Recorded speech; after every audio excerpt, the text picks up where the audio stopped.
Hi everybody, welcome. Thank you so much for watching our video.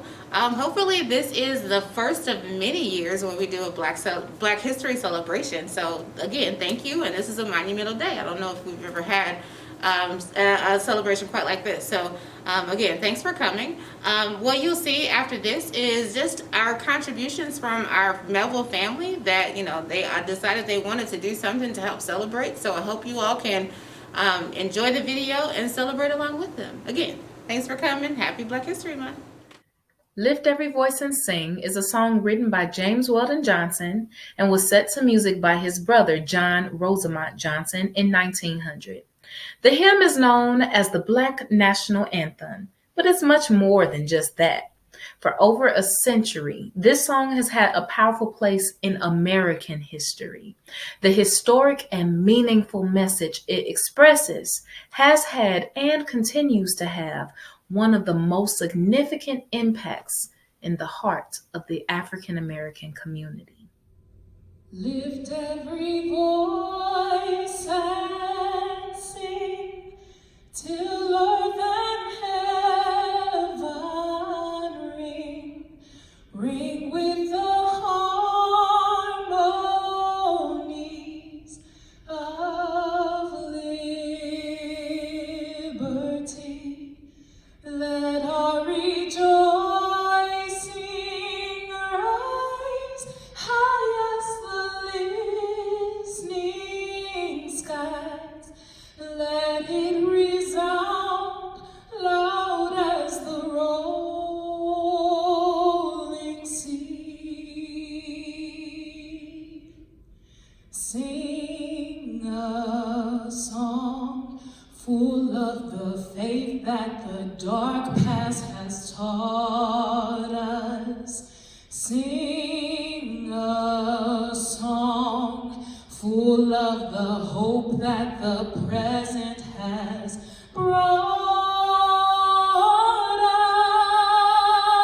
us. Facing the rising sun of a new day begun. Let us march on till victory is won.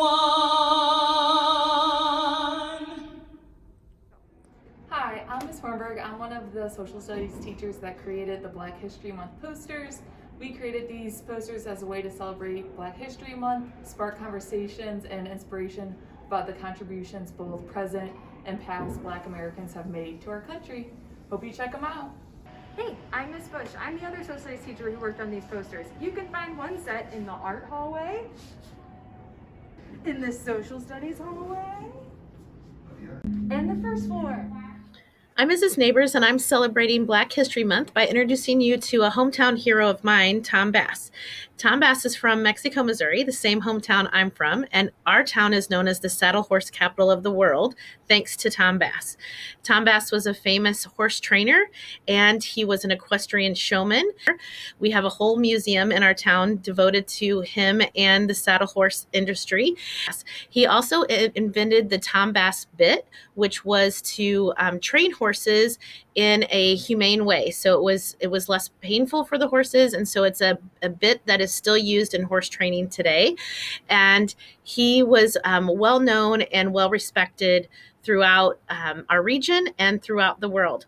I want to read a little excerpt from this book, Tom Bass, Black Horseman, to you, written by author Bill Downey. The story of Tom Bass, born in slavery in 1859, who rose to be a friend of presidents, is a prestigious part of the heritage of Mexico. Tom was visited here in Mexico by Theodore Roosevelt, William McKinley, William Howard Taft, and William Jennings Bryan. He rode in Grover Cleveland's first inaugural parade and twice in Calvin Coolidge's. Tom even declined an invitation to Queen Victoria's Diamond Jubilee because of his distaste for sea travel. Tom Bass horses were always intelligent and bold, responsive to his skilled devotion. When he died in 1932, Will Rogers spoke for the nation and venturing that St. Peter would admit Tom on horseback, according to the senator. So Tom Bass is actually in the Missouri Hall of Fame. And so I just wanted to introduce you to him if you had not heard of him before, and celebrate Black History Month by celebrating the life of Tom Bass.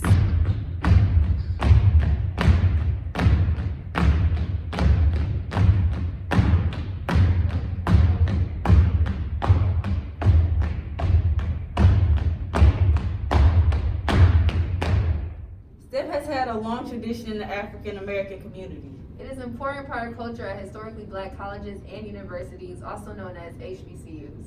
We're excited to revive this unique tradition at Mehlville High School.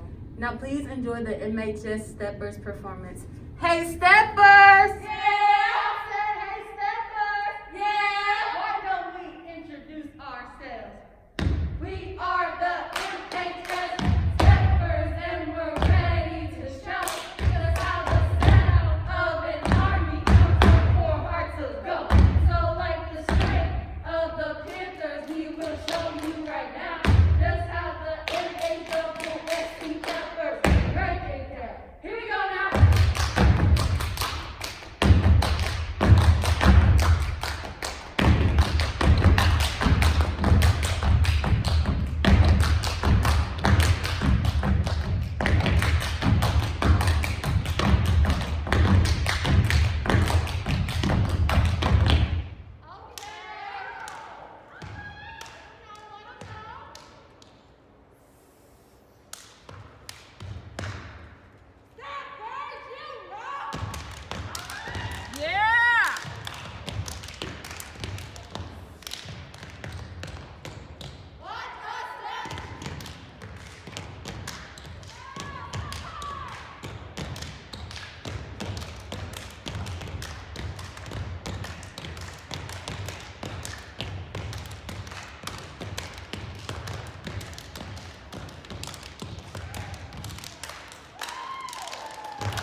Wanted to take a minute to recognize and celebrate one of the greatest playwrights in the history of people writing things down that were then performed on stages, August Wilson.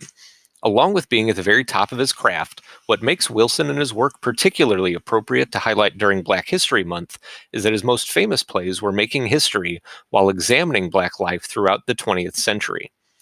His century cycle, sometimes called the Pittsburgh cycle, is a series of 10 plays, each set in a different decade of the 20th century.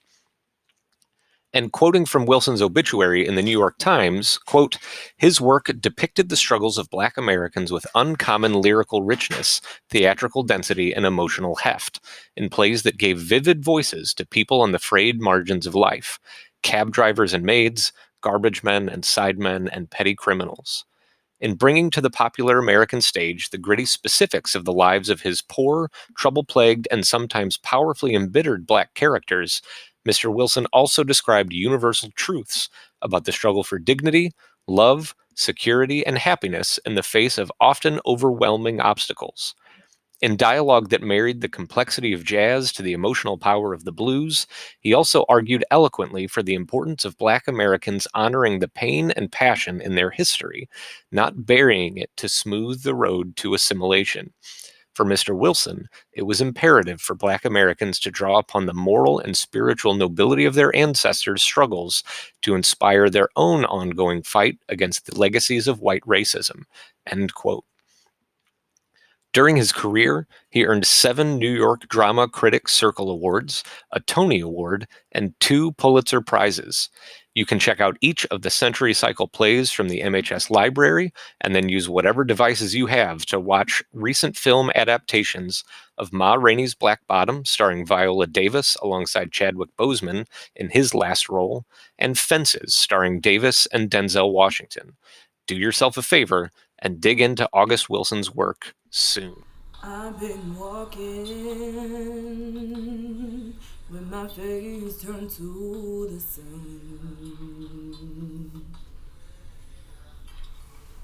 Weight on my shoulders, a bullet in my gun.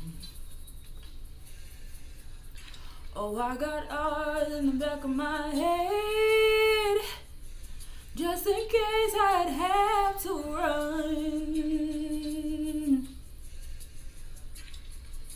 I do what I can when I can, what I can for my people.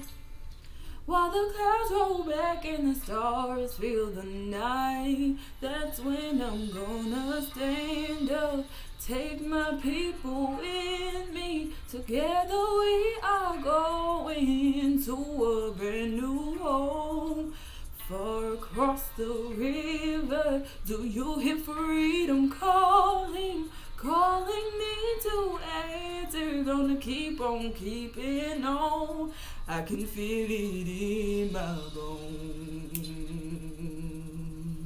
My name is Dan Lamping, and in honor of Black History Month, these are the words of James Baldwin. I beg you to let me leave that and go back to what I think is the entire purpose of education in the first place. It would seem to me that when a child is born, if I'm that child's parent, it is my obligation and my high duty to civilize that child. Man is a social animal. He cannot exist without a society. A society, in turn, depends on things which everyone within that society takes for granted. Now, the crucial paradox which confronts us here is that the whole process of education occurs within a social framework and is designed to perpetuate the aims of society. Thus, for example, the boys and girls who were born during the era of the Third Reich, when educated to the purpose of the Third Reich, became barbarians. The paradox of education is precisely this: that as one begins to become conscious, one begins to examine the society in which he is being educated. The purpose of education, finally, is to create in a person the ability to look at the world for himself, to make his own decisions, to say to himself, this is a black or this is white, to decide for himself whether there is a God in heaven or not, to ask questions of the universe, and then to learn to live with those questions is the way he achieves his own identity. But no society is really anxious to have that kind of person around. What societies really ideally want is a citizenry which will simply obey the rules of society. If a society succeeds in this, that society is about to perish.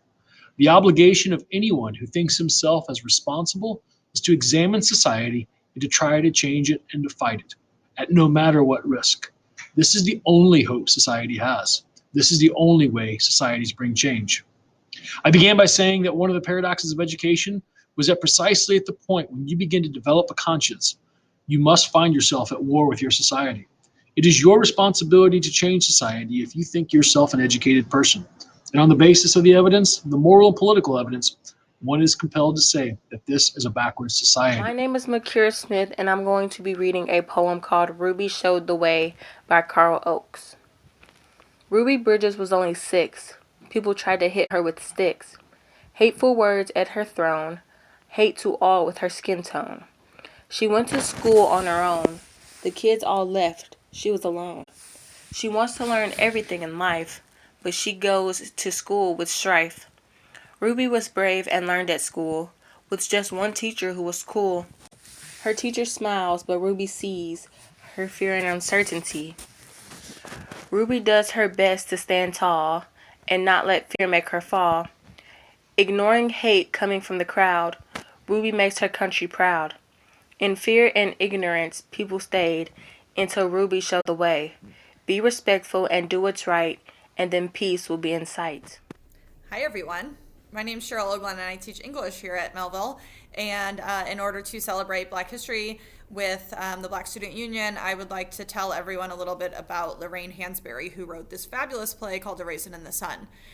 Lorraine Hansberry is a Black female queer writer, and she did a fabulous job writing this book, A Raisin in the Sun, which looks at not only the systemic issues within racism, so within housing, job availabilities, educational access, those kinds of things, but she also looks at the ways in which those outside forces can make really big individual impacts on people. So the main character, Walter Lee Younger, is struggling to find his place as a Black man in society, given all of the struggles, obstacles, and roadblocks that he's hit along the way. The other great thing about this play, which I plan to read with my juniors this year at the end of the year, is that it was the first Black written play produced on Broadway with an all-Black cast, which is super great.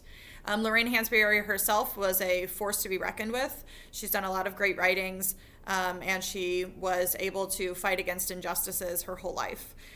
So I think that this is something that everyone should know about. It is a text that most people should read, especially here in America, looking at the ways in which systemic racism holds people down, but also the celebrations that Black people can have within their family units, within their communities, and beyond. So if you're looking for a great play to read, Lorraine Hansberry has a great one for you. Hey Black child, do you know who you are, who you really are? Do you know you can be what you want to be if you try to be what you can be? Hey Black child, do you know where you are going, where you're really going? Do you know you can learn what you want to learn if you try to learn what you can learn? Hey Black child, do you know you are strong, really strong? Do you know you can do what you want to do if you try to do what you can do? Hey Black child, be what you can be, learn what you must learn, do what you can do, and tomorrow your nation will be what you want it to be.